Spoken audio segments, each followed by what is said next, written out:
চিকুণ কোমল দেহৰ ভাজত কিহে জানো পীৰে পীৰাই যায় নাহৰ ফুলাৰ বতৰতে মোৰ পাখি নাহি মনৰ মাজত কোনে আহি আজি গগনা বজায় কিনো চেনে আছিল বুকুত বনজুৰে ফুৰাদি ফুৰে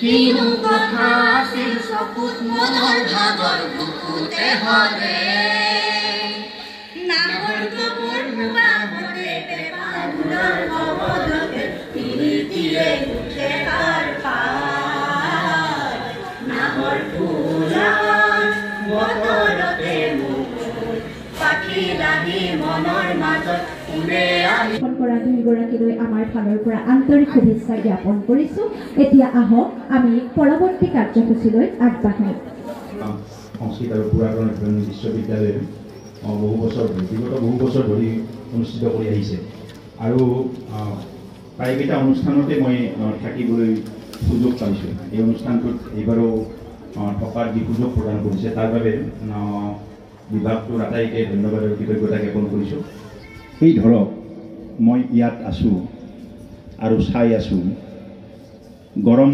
আলকাতৰাই ধোঁৱা উৰুৱাই থকা এটি বাট এইখিনি সময়তেই তৰ্জনী আঙুলিটোৱে ক'ব নোৱাৰাকৈ নাকৰ কাষটো খোজুৱাই দিছে কিজানি মই এটা শুদ্ধ উত্তৰ পোৱা নাই সমস্যাত আৰু বাওঁ হাতখনৰ তিনিটা আঙুলিৰে কাণৰ ওপৰৰ চুলিখিনিকে চুই খজুৱতি পলুৱাইছোঁ কথাবোৰ তেনেকুৱাই সদায় সোঁহাতৰ বুঢ়া আঙুলিৰ আগটোৰে চশমাযোৰৰ ওপৰেদি বাওঁ চকুটো মেজখনৰ তলৰ কাষডালত পাৰি মানে খজুৱাইছোঁ ভৰিৰ পতা শেষ নোহোৱা খজুৱতি সপ্তাহজোৰা শেষ নোহোৱা সাউতাজাক ভৰিৰ পৰা মূৰলৈ মূৰৰ পৰা ভৰিলৈ কেৱল খজুৱতি অফৰা মফৰা গছৰ গাটো দেখি গাটো বীজ বিজাই যায় খোজুৱাই থাকোঁতেই আঙুলিত গোলাপ এপাহ ফুলিল ফুৰিবলৈ যোৱা তৰাক পহৰা দি ৰাখে কোনে দুটা হাতীৰ দাঁতে অৰণ্যখন নামনিলৈ নামি অহা কোনে দেখে মৰা জোনৰ আন্ধাৰে ফেকুৰি কান্দি কাটি ভাগৰি পৰা ৰাতিক আন্ধাৰৰ লতাডালে মেৰিয়াই ধৰি কৃষ্ণ গহ্বৰৰ ৰহস্য শুনায় সেই একেই ৰাতি মেদিনী কপাই যোৱা মৃদংগৰ মাতত নৃত্যৰতা নৰ্তকীয়ে আচলৰ উতলা ছন্দত দেওধনী নাচে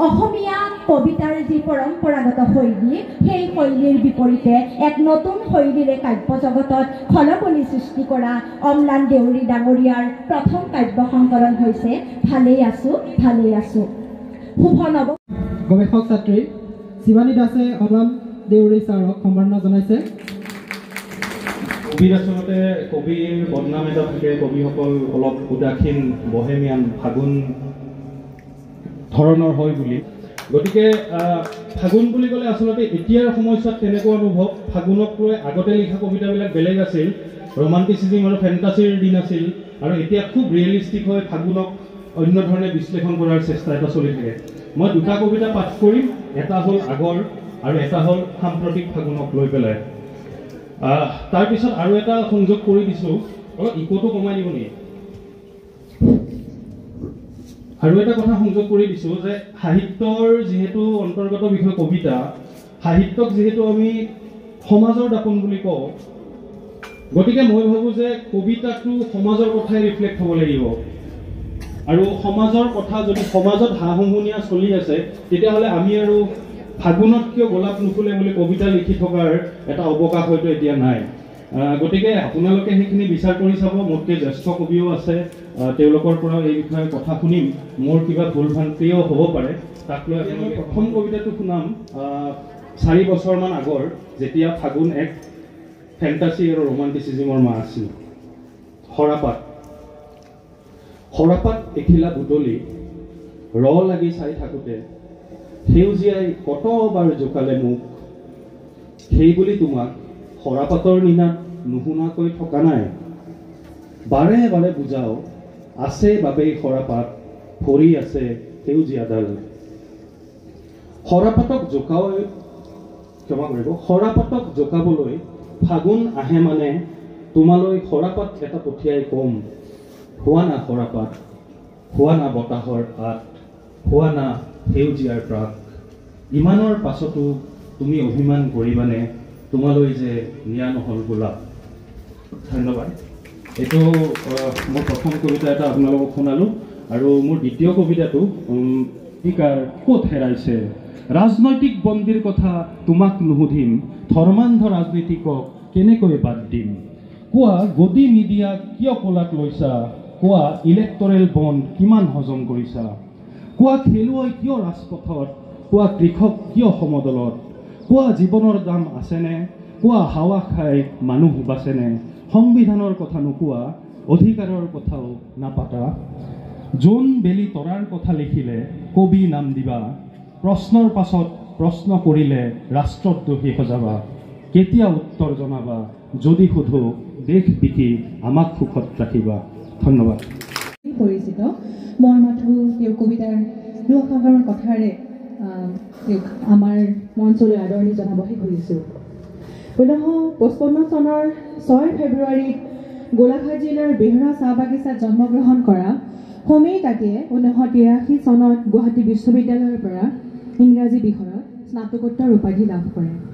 হোমেন বৰগোহাঁইৰ দ্বাৰা সম্পাদিত সাদিনীয়া নাগৰিক কাকতত উপ সম্পাদক হিচাপে কৰ্মজীৱনৰ পাতনি মেলি অসম চৰকাৰৰ জ্যেষ্ঠ পৰ্যটন অনুসন্ধান বিষয়া হিচাপে তেখেতে অৱসৰ গ্ৰহণ কৰিছে।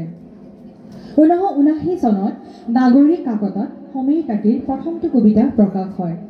তেখেতৰ প্ৰথমখন কাব্য সংকলন যুদ্ধভূমি কবিতা, আৰু এইখন প্ৰকাশিত হৈছিল 1985 চনত। তেওঁৰ প্ৰথম 3খন কাব্য সংকলন যুদ্ধভূমি কবিতা, শোকাকুল উপত্যকা আৰু অত্যাচাৰৰ টোকাবহী, এই আটাইকেইখন সংকলনৰ কবিতাতে নামকেইটাৰ দৰে এই কবিতাসমূহ আছিল। সন্ত্ৰাস শোষণ সেই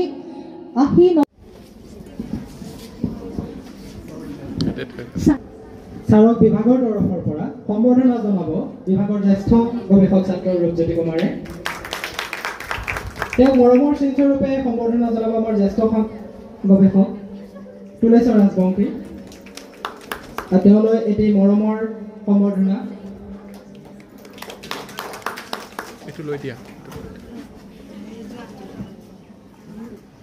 ছাৰ যিহেতু নিজে এক কবিতাৰ অনুষ্ঠান, গতিকে আমাৰ আজিৰ এই মঞ্চই তেওঁৰ প্ৰতি উৎসৰ্গন কৰিছে, গতিকে তেওঁকে উপহাৰ প্ৰদান কৰিবলৈ অনুৰোধ জনাইছো।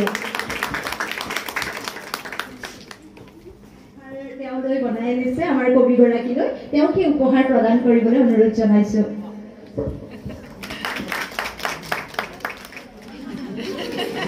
আৰু আমি আমাৰ মঞ্চখন আগুৱাই দিছো। ছাৰে নিজৰ মনৰ কথা, কবিতাৰ অনুভৱ, সাহিত্য একাডেমী বঁটা লাভ কৰাৰ পাছত তেওঁৰ কি ব্যক্তিগত অনুভৱ, এই সকলোখিনি ক'ব আৰু আমি সেই সকলোখিনি কথা আমাৰ দেশত ঋতু 6টা, কিন্তু পাশ্চাত্যত 4টা ঋতু। ইয়াৰ বসন্ত কাল আৰম্ভ হৈছে 14-15 ফেব্ৰুৱাৰীৰ পৰা, কাৰণ 14-15 ফেব্ৰুৱাৰীতে নৈ পৰিয়া ৰাইজ মিচিংসকলে আলি আই লৃগাং বা গুটি সিঁচাৰ এই উৎসৱ পালন কৰে। সেইটোৱেই উত্তৰ পূৰ্বাঞ্চলৰ প্ৰথম বসন্তকালীন উৎসৱ। এয়া বসন্তকাল। মোৰ সন্মুখত ৰৈ আছে, বহি আছে, আৰু কবিতাৰে আমাক ধন্য কৰিলে, আনন্দিত কৰিলে, উজ্জীৱিত কৰিলে, আপ্লুত কৰিলে 2গৰাকী কবি। তেওঁলোকক মই শ্ৰদ্ধাৰে জনাইছোঁ, আৰু আপোনালোকক আটাইকে মোৰ সাদৰ সম্ভাষণ জনাই মই আৰম্ভ কৰিছোঁ কিছু কথা। পুৰাতন অধ্যয়ন আপোনালোকেতো জানে যে প্ৰাচ্য আৰু প্ৰতীচ্যৰ মিলনে আমাৰ প্ৰজ্ঞাৰ বিশাল সৌধ নিৰ্মাণ কৰিছে।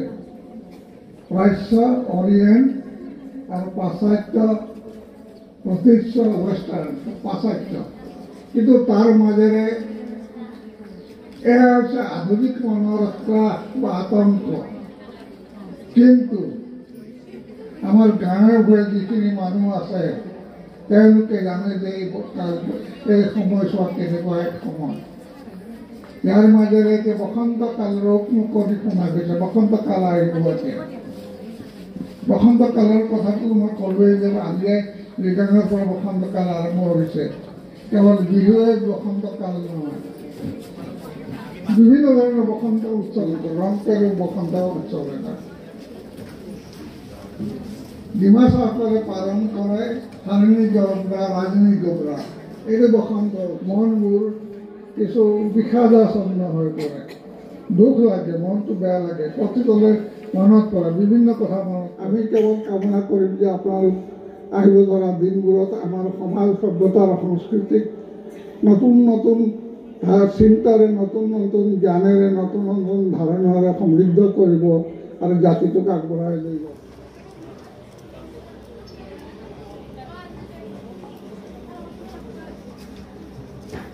তাৰপিছত আকৌ খোল খালে দুৱাৰ। এই দুৱাৰেদি সোমাই গ'লে দেখি পাই যোৱা উদ্যান এখন, বসন্তৰ উদ্যান। কাৰণ ইয়াৰ পৰাই সপোনৰ আৰম্ভণি। বসন্তই জানে সেই কথা। হয়, বসন্তই জানে সপোন হৈ যোৱাৰ বাটখিনি।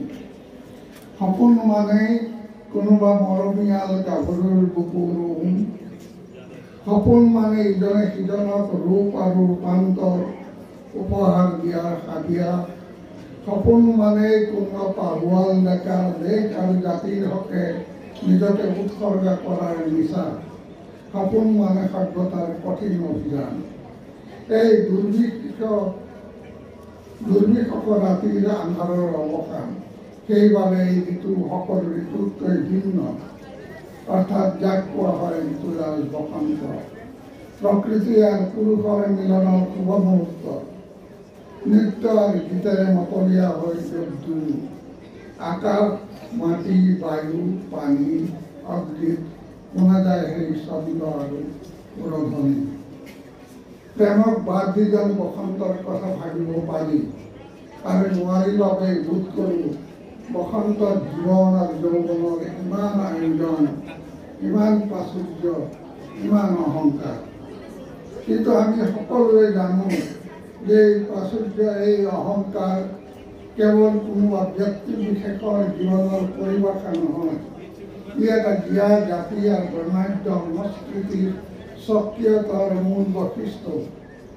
যি আছিল, যি আছে, যি থাকিব। হাজাৰটা সংঘাত আৰু বিপৰ্যয়ৰ মাজতো যিজনে হেৰুৱাই নেপেলায় ধৈৰ্য আৰু গভীৰ বিশ্বাস আৰু সাহস, কেৱল তেওঁহে গাব পাৰে এই গান সপোন আৰু আশা।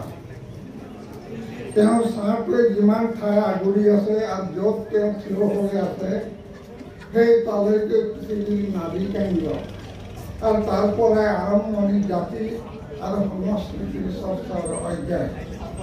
যিহেতু একক জীৱন আৰু গোষ্ঠীটোৰ দৰে হেৰাই যোৱা এখন টকটকীয়া নোটৰ দৰে তোমাক বিচাৰি পালোঁ নাইকে মোৰ মলি যোৱা দিনবোৰৰ মাজত।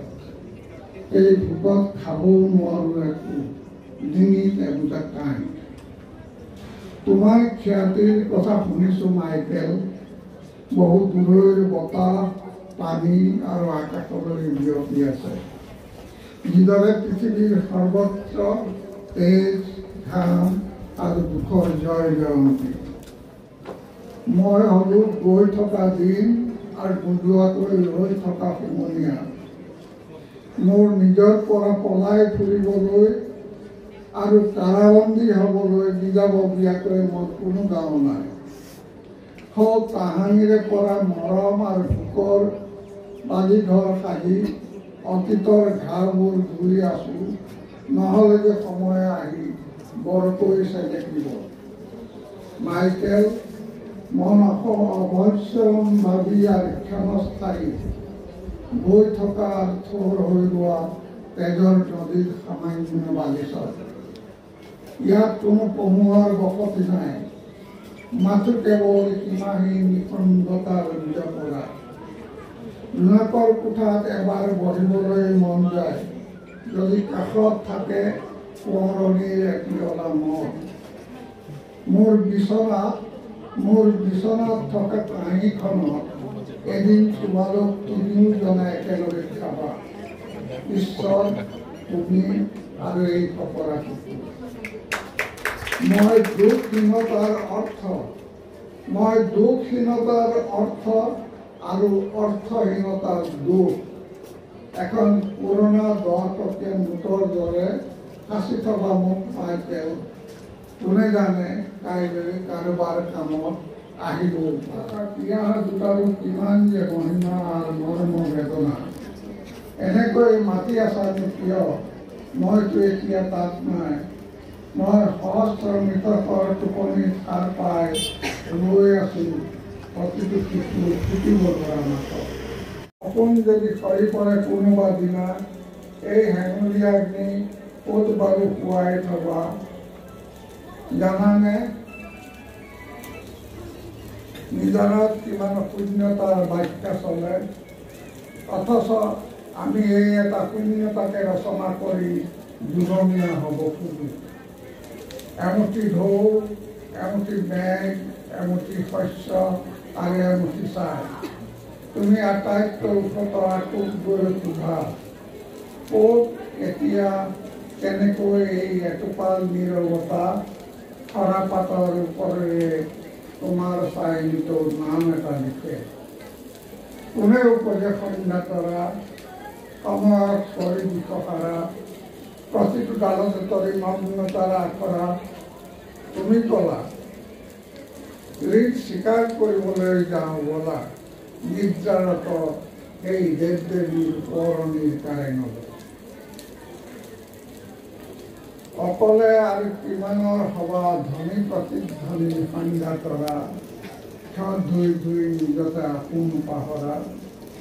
সন্ধ্যা কমাৰ শালবোৰ সাৰ পোৱাৰ আগতে আহা হাতত ধৰা, কয়লাৰ সন্ধানত নীৰৱে ওলাই যাওঁ।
ৰঙৰে জুই জ্বলিলাজি পলাশৰ তাৰতে ফাগুনৰে বালাগি নিকুঞ্জ বনতে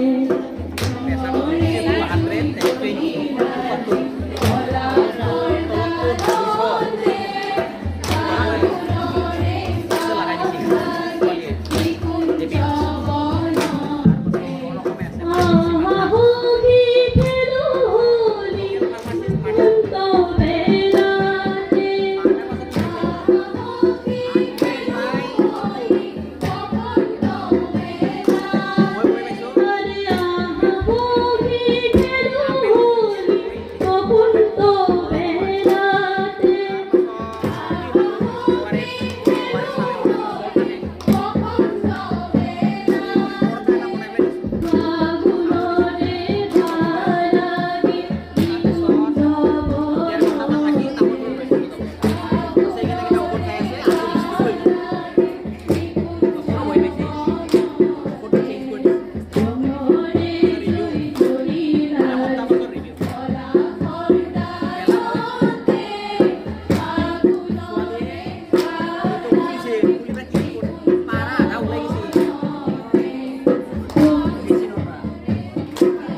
সকলোকে নমস্কাৰ জনাই মই এখন নীলাকামৰ চিঠি পাঠ কৰিবলৈ ওলাইছোঁ। কিবা যদি ভুল ভ্ৰান্তি হয় ক্ষমা কৰিব। বসন্ত আহিছে আমাক পুনৰবাৰ প্ৰেমৰ ৰঙেৰে ৰাঙলী কৰিব। বাৰে বাৰে প্ৰেমত পৰোঁ তোমাৰ সেই মায়াখনা চকুজুৰি। কিনো আছে তাত কবিতাৰ মায়া নে সপোনৰ গভীৰতা? দুচকুচ লেন্স উঠত শান্ত হাঁহি আৰু তাৰে প্ৰেমত পৰোঁ প্ৰতিবাৰে।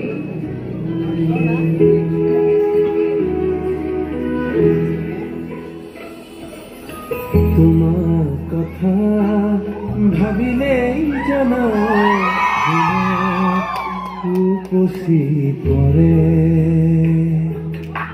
বুকুৰ সিপাৰে এহেজাৰ গোলাপে ৰঙা ৰঙা কলি মেলে ছয়া হৈ অহা এবাৰ কাষৰলে দি থকত নেলাগে আহিবলে সপোনত অহা এবাৰ কাষৰলে। মৰমৰ কলেজৰ উত্তপ্ত বুলেৰে বোলোৱা মৰমবোৰ ল'বা। আশা কৰোঁ তুমি কুশলে আছা। তোমাৰ অনুভৱক বুকুত বান্ধি নিয়মীয়া কৰ্মব্যস্ততাৰ মাজত ময়ো কুশলে আছোঁ। বহাগ বিহুলৈ মাজত মাথো আৰু কেইটামান দিন। ফাগুন মাহ আৰম্ভ হোৱাৰে পৰা কেলেণ্ডাৰত মাৰ্কাৰেৰে চিন দি দি সময়ৰ হিচাপ ৰাখিছোঁ আৰু এতিয়া তুমি অহা দিনটো নিচেই ওচৰ চাপি আহিছে। তোমাক এবাৰ ওচৰৰ পৰা চাবলৈ মোৰ কিমান যে হেঁপাহ। তোমাৰ কথা ভাবিলেই জানা জনা উপচি পৰে বুকুৰ সিপাৰে এহেজাৰ গোলাপে ৰঙা ৰঙা কলি মেলে।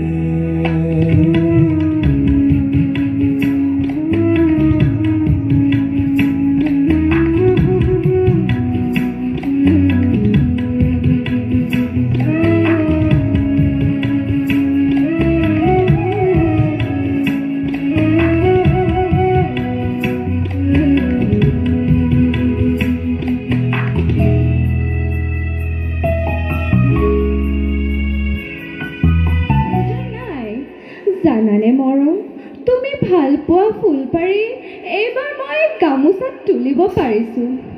মৰমৰ দিশ আৰু চেনেহৰ বাণীৰে বোৱা গামোচাখন বৈ উঠিয়ে মই মোৰ হাতনি পেৰাত সযতনে ৰাখি থৈছোঁ। বিহুৰ দিনা আহঁতৰ তলিলৈ আহিবা, তাতে মৰমৰ বিহুৱানখন তোমাক যাচিম। এইবাৰো উধনীয়া খোপাটো উকাকৈয়ে বান্ধি যাম। কানে কানে মোক কৰে তুমি মই একেটি পুৱাৰে সেই বেলি ফোটৰে নিশা মোক আহি জোকালে জুৰুলা কৰিলে ছয়া হৈ অহা এবাৰ কাষৰলে দি থকত নেলাগে আহিবলে সপোনত অহা এবাৰ কাষৰলে। তোমাৰ কথা ভাবিলেই জানা জনা উপচি পৰে বুকুৰ সিপাৰে এহেজাৰ গোলাপে ৰঙা ৰঙা কলি মেলে। ফাগুন অহাৰ সময়তে আকৌ এবাৰ আহি কমানে ভৰি ৰব যেন পৰমেৰে তোমাৰে কথাকে। ফাগুন অহাৰ সময়তে আকৌ এবাৰ আহি কমানে ভৰি ৰব যেন পৰমেৰে তোমাৰে কথাকে।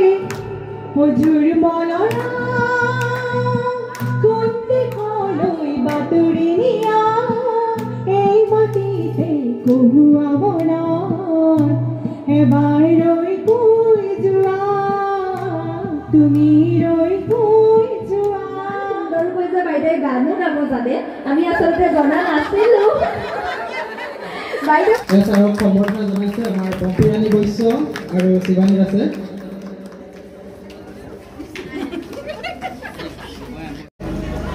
अद्य वयं सर्वेपि अत्र असमीया विभागेन सञ्चाल्यमान फाल्गुणमासः चलति इदानीं चतुर्दशी अद्य उत्तमवातावरणमस्ति सर्वेपि अत्र कार्यक्रमस्य आनन्दम् अनुभवन्तः सन्ति अहम् असमीया इदानीं 50% असमीया अस्मि 100% अग्रे भविष्यामि वक्तुम् आशा अस्ति परन्तु इदानीं वक्तुम् अहं न शक्नोमि कृष्णा कृष्णा कृष्णायन्दु मुरुबारी नेनेइरो कृष्णा कृष्णा कृष्णायन्दु मुरुबारी नेनेइरो मुरुबारी नेनेइरो फागुনৰ বতৰে বন জুই জ্বলালে দুখ নাই মোৰে উইগাত মোৰে দুচকুলে চোৱা ঘনে ঘনে পাইছা জানো মোৰ মন তোমাৰে লিহিৰি মনৰে বাতৰি তোমানতে পাৰো গম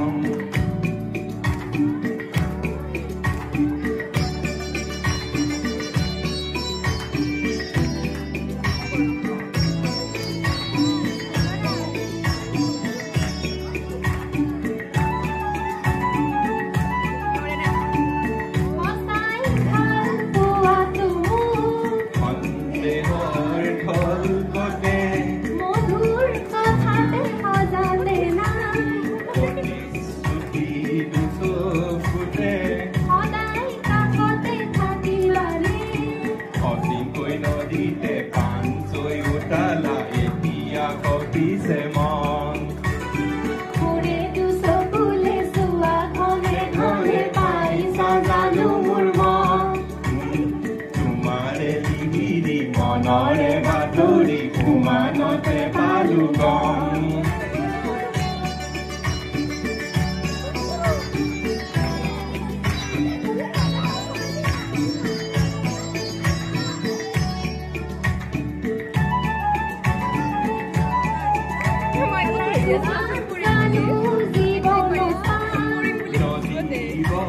সাগৰলে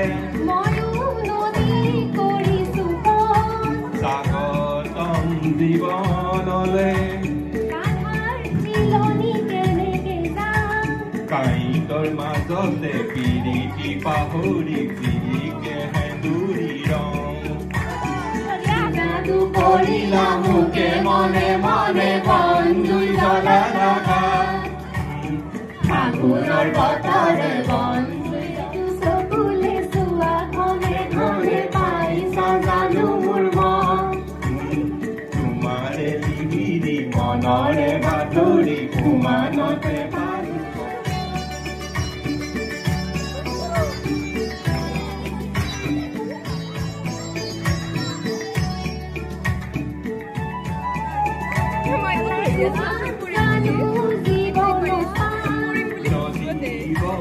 সাগৰলে স্বাগতম জীৱনলে কাঁইটৰ মাজতে পিৰিতি পাহৰি পিৰিকে হেঁদুৰি ৰং কৰিলা মোকে মনে মনে বন্ধু জ্বলা ফাগুনৰ বতৰে বন্ধু জ্বলালে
জানা